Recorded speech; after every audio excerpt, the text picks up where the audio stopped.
The acclaimed philosopher Martha Nussbaum on trust, what goes on inside the White House, and her pick for president in 2020. Illustration by Aleutie / Getty. After President Donald Trump's election in 2016, scholars across the globe grabbed their quills and began inking their theories explaining his win. Some credited economic forces. Some said it boiled down to deep race and gender divides in the U.S. Others blamed the media. The philosopher Martha Nussbaum, on the other hand, was interested in emotion. In her many books, including Political Emotions and Anger and Forgiveness, among others, Nussbaum has argued that the political is always emotional. And that was especially true in 2016. In her new book, The Monarchy of Fear, she writes of the fear she felt after the election. "I was aware that my fear was not balanced or fair-minded," she writes, "so I was a part of the problem I was worried about." Nussbaum spoke with Medium about the need for hope, what it's like in Trump's White House, and her pick for 2020. This interview has been edited and condensed for clarity. Medium, what is your current level of trust in American politics? In other words, how much do you trust that all shall be well? Martha Nussbaum, you are putting words into my mouth. I think you can have trust in the basic soundness of the institutional structure of the American democracy without thinking that all shall be well, in the sense that the policies I like will prevail. Democracy means acknowledging that people differ and that one's own views are not the only ones and will not always prevail. But if the institutional structure is sound, one should be able to trust that really horrendous injustices will be rectified over time, though not immediately. I do believe that the arc of the moral universe is long, but it bends toward justice, as Martin Luther King Jr. said.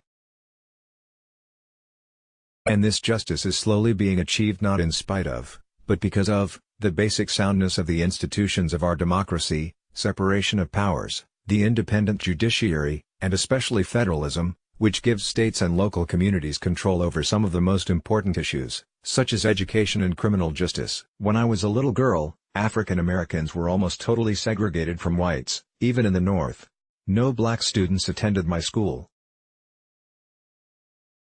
Black baseball players were just beginning to play in the major leagues, and they encountered huge hostility. Women could not attend Ivy League schools, and it was assumed that most women would marry and give up work.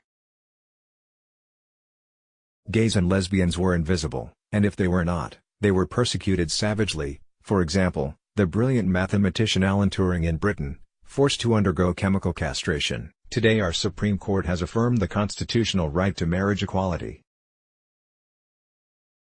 Women still face many struggles, because it is difficult to reimagine marriage and family life on a basis of equality, but women are at the same time achieving outstanding success in education and at least some professions. Race remains a particularly recalcitrant problem, and the criticisms I hear of NFL players remind me of the criticism of Jackie Robinson, for not being submissive enough. So I do think that in this area we need to be particularly vigilant and skeptical, and none of us should altogether trust the police or the courts. But that doesn't mean we should distrust the basic structure of our institutions. It means we should use the institutional structure to fix these problems. What does the U.S. need for trust and to flourish? Think of an extreme case of failure of trust, the situation in East Germany under the communist government. My son-in-law grew up there and was imprisoned for 3 years at the age of 18 for putting up one poster, so this example is very vivid to me. Everyone knew that there were spies everywhere, teachers in school, other classmates, one's own family members. In that situation, it was impossible to have trust, obviously, but we can see that this meant an intolerable level of anxiety and the more or less complete impossibility of civic or personal friendship. It was like a bad, cheating marriage writ large. Everyone was anxious all the time, and it was not possible to think, this is my friend, or this is the government that is committed to protecting our welfare.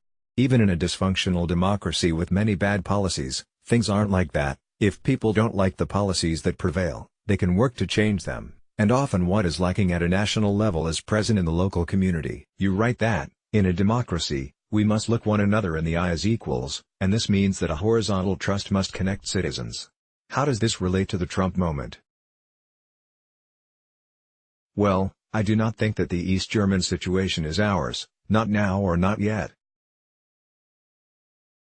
We can still trust our friends, and only paranoid people would suppose that Trump spies are in every school. Trump is much too disorganized and impulsive to create such an operation, and our courts are doing their job, by and large, restraining abuses of our basic rights. Furthermore, federalism is a very important part of our moment. Many of us can still trust our state and local governments. If Illinois is financially dysfunctional, it is not violating people's basic rights, and my city, Chicago, has, as a sanctuary city, committed itself to protect immigrants. My daughter and son-in-law live in Colorado, whose governor, John Hickenlooper, is among the nation's most admirable politicians, interested in protecting all citizens of the state, rich and poor, and vigorously involved in bipartisan cooperation to protect healthcare rights for all. I really hope he will decide to run for president. I would offer his campaign my services such as they are. He is shrewd, he made his money as a craft brewer, highly intelligent, a Ph.D. in chemical engineering, compassionate, and hilariously funny. Read his autobiography, The Opposite of Woe, My Life in Beer and Politics, one of the most moving and fascinating of political autobiographies. So there is a lot of hope and trust around, and we can be glad that federalism allows so much decentralized control. I think that the Trump White House probably does feel much like East Germany, with people vying to undermine one another. Sadly, that is the sort of business model that this allegedly successful businessman seems to prefer. But we don't have to work there, and of course, most people don't choose to. Relatedly, you write, fear is connected to the monarchical desire to control others rather than to trust them to be independent in themselves. How do you see this kind of fear playing out now? Well, I do think that there is mounting fear on many fronts. Both legal and illegal immigrants fear the volatile policies of the government. Illegals face an uncertain future, and legals face the loss of those they love. Even green card holders don't feel safe. People who are sick or who have relatives who are sick, basically all of us, fear the uncertainty of healthcare unless they are in a state with sane policies. Here I must praise Hickenlooper again, since Colorado has laws mandating hospitals to care for a certain proportion of low-income people as charity cases, something that has made a huge difference to many. There is a widespread fear of the loss of cherished political liberties, particularly freedom of the press, given Trump's constant attacks on the mainstream media. There has always been justified fear of police and government on the part of African Americans, but now it has mounted, given the evidence of racism in the current administration. On the right, many people sincerely believe that the media are their enemies and that Trump is their savior, something that derives in part from a skewed diet of false facts and conspiracy theories, but that too is a threat to honest dialogue and good policies. You write that your students don't trust anyone who voted for Trump. What's wrong with that, given that some of your students' safety may be genuinely threatened by Trump's policies? Look, half the electorate voted for Trump, and it's a very bad thing if people can't work on terms of mutuality and trust with half of, all, people.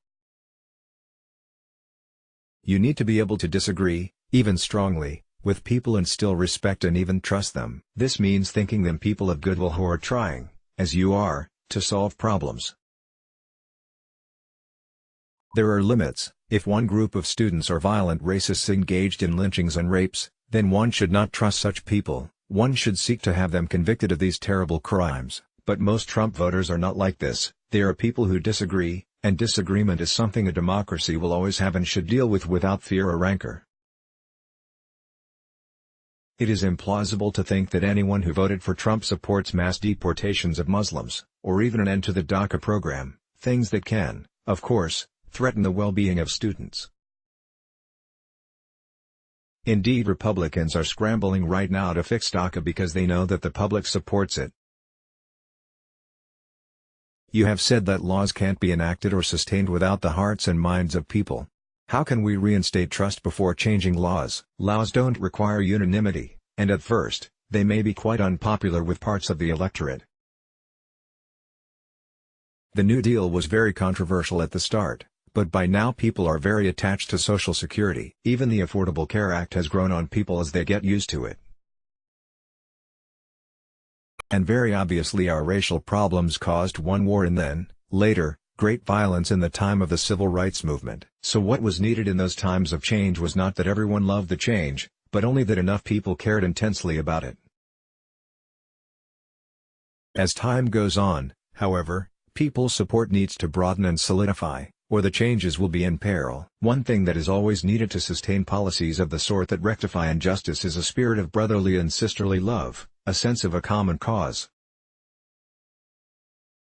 FDR was brilliant at creating this sense of national community, as indeed was Martin Luther King Jr. Right now we seem to have lost a sense of a common American project, and polarization makes people indifferent to policies that benefit people outside their group. You also write about the Kingian concept of love. Should we all love Trump in this sense? As King said, to retaliate with hate and bitterness would do nothing but intensify the hate in the world. Along the way of life, someone must have sense enough and morality enough to cut off the chain of hate. This can be done only by projecting the ethics of love to the center of our lives. He added that this sort of love it is not set in motion by any quality or function of its object. Why do you consider fear to be monarchical? Absolute monarchs demand, and thrive on, fearful subservience on the part of their subjects.